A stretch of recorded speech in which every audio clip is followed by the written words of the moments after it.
Your 40s hit differently, and I don't mean the backaches or the weird thrill you get from buying a quality vacuum. I mean money-wise. If your 30s were about building a base and surviving the chaos, your 40s are the decade where the decisions you make actually change how the next 30 years play out.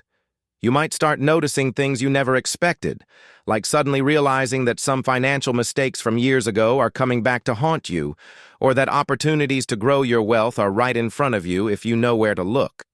Some people coast through this decade barely noticing, while others quietly set themselves up to never worry about money again. Keep watching, because I'm about to reveal the major money milestones you absolutely need to hit in your 40s to secure your financial future. Let's start with a reality check that might sound harsh but is useful. There are benchmarks professionals use for a reason, and in most cases they're realistic roadmaps, not fantasy. A widely used guideline from major retirement planners says you should aim to have 6 times your annual salary saved by age 50 and roughly 10 times by full retirement age. That framework isn't a rule carved in stone for everyone, but it gives you a clear target to measure progress and prioritize decisions. What does that look like in real life? If you make $80,000 a year, 6 times your salary by 50 is $480,000.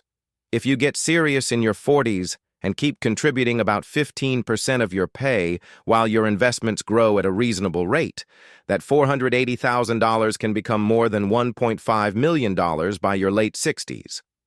I ran that exact math using a conservative 7% annual return over 17 years. $480,000 times 1.07 to the 17th power lands around $1.52 million. That's compound interest doing heavy lifting while you sleep. If you're behind, your 40s are the decade to catch up, because you still have time for compounding to work in your favor. One immediate takeaway from that example: hitting proportional retirement targets early in your 40s makes later years far easier. If you're not there yet, accept that it's fixable, but it requires discipline, prioritization, and sometimes a few uncomfortable trade-offs. Trade-off number 1 is debt. By your 40s, everything except maybe the mortgage should be gone. I know that sounds blunt, but high interest and installment debt is a silent wealth killer. Think about how much cash flow you lose to monthly payments. $400 for a car, $300 for student loans, $200 minimum on credit cards. That's $900 a month.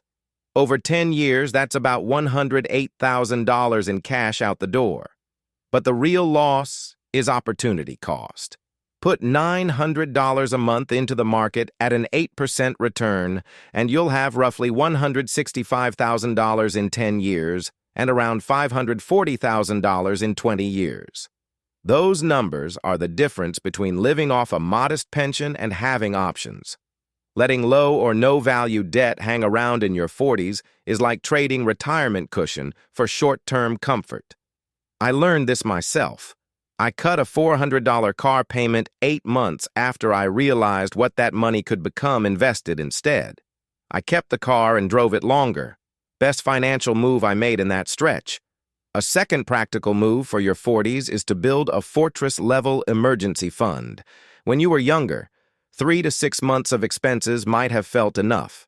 In your 40s, aim for 9 to 12 months, especially if you have dependents, a mortgage, or work in a field prone to layoffs. Recent data shows many adults still fall short. Only around half of adults say they have at least 3 months of expenses saved in a rainy day fund. That leaves a lot of people vulnerable. Make this fund liquid and safe. High-yield savings accounts, short-term CDs, or ultra-short bond funds are decent places to keep that cash so it's available the moment life demands it. Interest rates have risen from the near-zero era, so parked cash now earns more than it did a few years ago. Let that buffer sit in something that pays a little while it waits. A third milestone many skip is developing more than one income stream. Your 40s are often your peak earning years, and that gives you an advantage: skills, a network, credibility. You can convert those into extra income in targeted ways that don't burn you out. Consulting, part-time freelance work, small rental properties, royalties, or even a side business that leverages expertise. The goal isn't hustle for hustle's sake, it's targeted diversification. A software engineer friend of mine started 2-day-a-month consulting gigs and turned them into an extra $2,000 a month after a year, money that went directly to investments. That's the kind of outcome you want: steady, predictable, and aligned with your life. While you're building income diversity, get serious about taxes. In your 40s, you're likely in the higher end of your career's pay curve, and leaving tax-advantaged vehicles on the table is costly. Max out workplace retirement plans up to the match, contribute to IRAs where it makes sense, and if you have self-employment income, use SEP IRAs or solo 401k options to shelter more income. Tax planning becomes a lever. A smart move today often frees up thousands over the next decade. Also, the IRS now allows higher contribution limits and catch-up contributions as people approach 50, so use them when they become available. These higher limits weren't always around, but recent changes give people in their 50s stronger tools to accelerate savings, so plan with that in mind. If taxes feel overwhelming, a session with a competent CPA or fee-only tax planner in your 40s can pay for itself many times over. You also need to plan for long-term care in a practical way, not because you're being gloomy, but because the numbers are real and large. Research shows a majority of people who live into old age will need some long-term services at some point. The lifetime chance of needing significant long-term care is high, and care costs are not small. Nursing home and assisted living costs run tens of thousands per year and rise every year. If you or your partner need multiple years of care, that can wipe out retirement savings quickly. Options include discreetly increasing retirement savings to self-insure, exploring long-term care insurance, or hybrid life policies that include care benefits, or structuring assets in a way that provides options without jeopardizing day-to-day living. The key is to make a plan now while you're healthy. Waiting until health issues appear sharply limits choices and drives up costs. Another major milestone: get your estate and legacy documents right. Don't make this a last-minute item. Update or create a will, set up durable powers of attorney for finance and healthcare, and make beneficiary designations on every account current. If you have minor children, make concrete plans for guardianship and college funding. Beyond legal paperwork, think about the practical legacy you want. Do you want to support education for your kids, set up a small family trust, or leave a charitable gift? Actions like funding 529 accounts for kids early, setting up custodial brokerage accounts, or giving small but regular investments to teenage kids and teaching them how to invest can flip a future generation's trajectory. The idea here is to move from reactive to proactive. Your 40s are the decade where legacy planning still has time to shape outcomes meaningfully. Speaking of teaching the next generation, financial education for your kids is a real milestone. Don't assume money lessons happen automatically. Use concrete steps. Show them investment accounts you control, give them a small monthly allowance tied to responsibilities, teach them how compound interest works with simple, real examples, and make them contribute to simple family budgeting decisions. Small, regular exposure beats hurried lectures in college. A teenager who understands saving, investing basics, and how taxes work will avoid a lot of typical early adult money mistakes. Now let's get tactical about investments. Diversified index funds remain the simplest and most effective core for most people. If you're in your 40s and you don't want to be active all day managing portfolios, low-cost broad market index funds or target date funds give you exposure across the market without daily decisions. If you enjoy a deeper approach, allocate by buckets: retirement accounts for tax-advantaged long-term growth, taxable brokerage for flexibility, and perhaps a small allocation to real assets or direct investments if you understand the space. Rebalance, at least annually, and avoid impulse portfolio changes after every market headline. History shows you gain more by staying invested than by trying to time short-term moves. One often overlooked milestone is cash flow design. In your 40s, you should know roughly how much you need to cover fixed expenses, how much you want to save, and how much discretionary spending you'll allow for living well. That means automating savings so the important things happen first.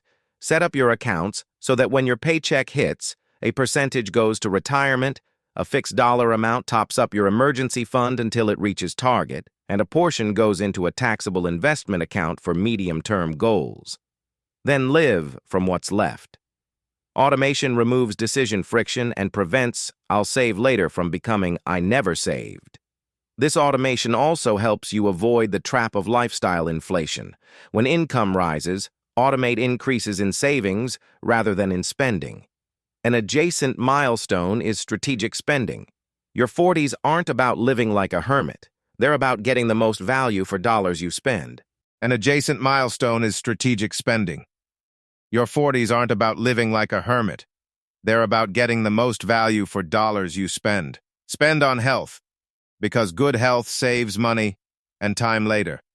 Spend on time-saving services when that time can be used to grow income or strengthen relationships. Spend on experiences that create durable family bonds or skills that increase earning potential. Avoid aspirational spending that buys status but no long-term benefit. Aim for purchases that pay back either in quality of life or in future opportunities. Another big one, move beyond set it and forget it for insurance and benefits. Health insurance, disability insurance, umbrella liability, and life insurance all have a role in protecting the plan you're building. Disability insurance, in particular, is underused. If you depend on your income to support a family, losing it for a year or two without protection would destroy most plans. Check your employer benefits and consider private policies if you're underinsured. Review coverage annually with life changes, a new mortgage, a new child, a side business, and adjust accordingly. Let's talk about momentum, because this is the decade where momentum is built. Momentum means your net worth grows more from returns than your monthly contributions. You'll know you've reached this point when market gains in a single month exceed the money you put in over several months. That shift doesn't usually come from luck. It comes from consistent saving, low-fee investing, reinvesting dividends, and avoiding big mistakes like prolonged high-interest debt. When momentum starts, your job is to maintain discipline and avoid the temptation to cash out on fear or to overspend on lifestyle inflation. On tax strategy again, use the full toolkit. Max out employer matches first. Then prioritize tax-deferred accounts if you expect to be in a lower tax bracket in retirement. And use Roth accounts if you want tax-free withdrawals later. If you own a business or have freelance income, consider tax-advantaged retirement vehicles for business owners. Also look into tax loss harvesting in taxable accounts if you have losses. Tax planning isn't one size fits all. But in your 40s, small tax efficiencies compound into big wins. Don't forget to plan for home and mortgage strategy. A mortgage can be a useful financial tool, but paying it off early only makes sense if it doesn't pull money away from higher return investments or emergency cushions. If you're planning to downsize in retirement or relocate for lower living costs, factor those decisions into current mortgage choices. I see a lot of people rush to pay off mortgages emotionally. Before you do that, run scenarios to see the impact on retirement savings and liquidity. Another milestone, build optionality. Optionality means having choices, enough cash and income sources to change jobs, start a business, help family, or relocate without financial ruin. Optionality often requires three things: liquid savings, low recurring high-interest debt, and some passive income or side income. These elements let you make career moves that may be better for long-term income and happiness, rather than being trapped by monthly obligations. I'll end with this. Your 40s are not a redo of your 20s. They're the decade where clarity and resources meet time for compound gains, and time to make smarter structural choices. The milestones I just walked you through are not checkboxes to tick one morning. They're a plan you execute month after month. Small, consistent moves create momentum. Momentum, repeated for years, creates options. If this video helped you see your money differently, drop a comment and let me know which move you're focusing on first. Subscribe for more clear, practical money breakdowns like this, and I'll see you in the next one.